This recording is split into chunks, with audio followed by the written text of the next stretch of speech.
madamdamin. Pupunta po ako ngayon ng Baligold Cainta. May racket ang lola mo. Umulan, bumagyo, racket lang. Andito ako ngayon sa harap ng Ayala Pilis. Nag-aabang ako ng sasakyan. Di ko alam saan ang sakayan dito. So rush hour na po kasi. So doon siguro yung terminal. So yun lang po. Update ko po kayo pag nandun na po ako sa Baligold Cainta.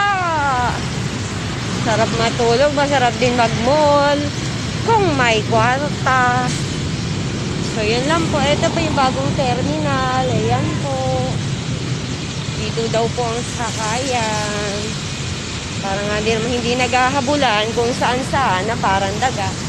So yun lang po. Flex ko lang po sa inyo ang rakiristang madamdamin. Bye-bye. God bless all.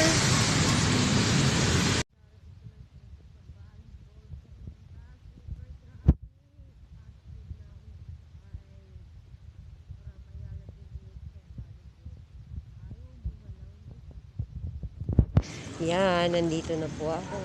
Papasok. Nakakapagod sa biyahe. Parang ako nagbiyahe ng Bicol. Grabe siya. Ayan po, daan-daan lang sa daan. Malamang di na ako makakapaglinis bukas sa siguro ng umaga. Gabi na. Okay lang yan. Dito naman ako matutulog. Yan lang po. Bye!